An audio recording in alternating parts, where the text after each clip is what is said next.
wabarakatuh. Waalaikumsalam warahmatullahi wabarakatuh. Alhamdulillahirabbil alamin wa bihi nasta'in wa ala umuri dunya wassalatu wassalamu ala asyrofil mursalin wa ala alihi wasallam.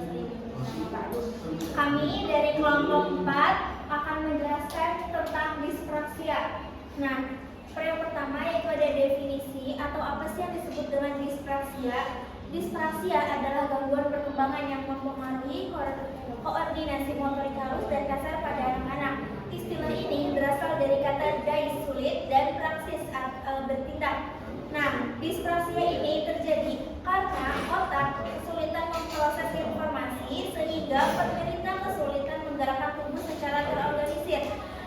Gangguan ini bisa membuat anak sulit melakukan aktivitas seperti berjalan, melompat, atau menggunakan alat tulis. Nah, kalau misalkan yang melompat, berjalan itu salah satu contoh dari motorik kasar yang sulit untuk motorik kasar.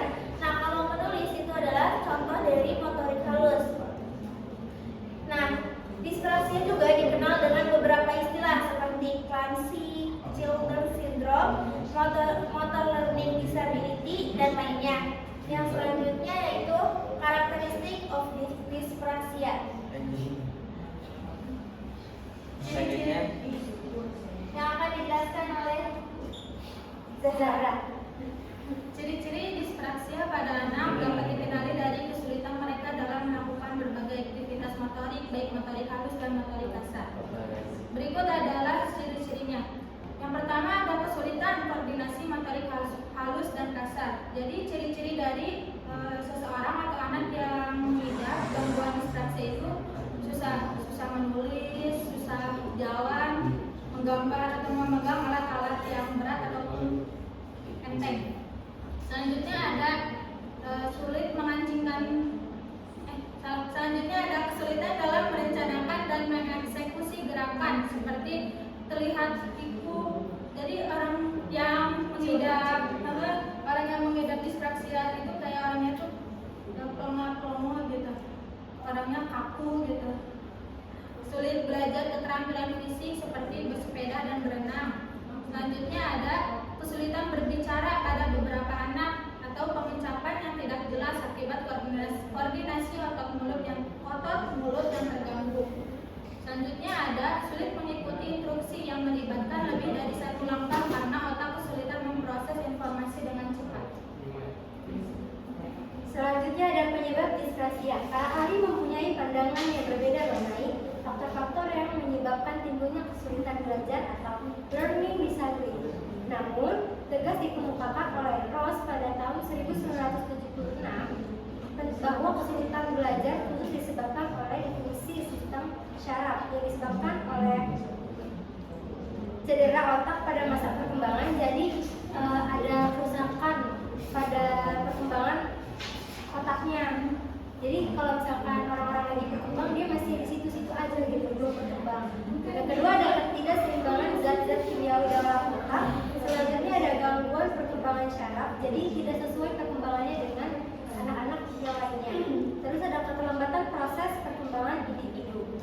Selanjutnya akan dilanjutkan oleh cara mengatasi dispraksia. Yang pertama ada terapi okupasi atau occupational therapy.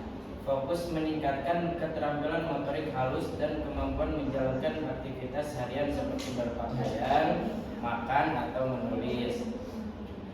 Tekniknya latihan koordinasi tangan mata, strategi adaptasi tugas, dan penggunaan alat bantu jika diperlukan. Yang kedua ada fisioterapi atau physical therapy.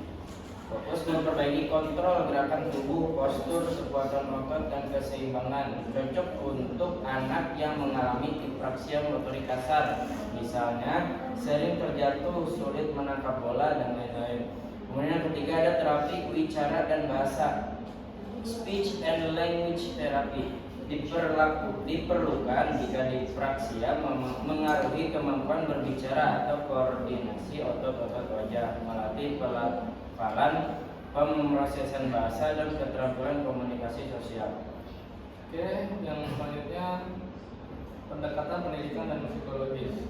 Guru dan tenaga pendidik bisa memberikan penyesuaian dalam metode belajar, misalnya memberi lebih banyak waktu untuk tugas tertulis agar dia terbiasa untuk menulis.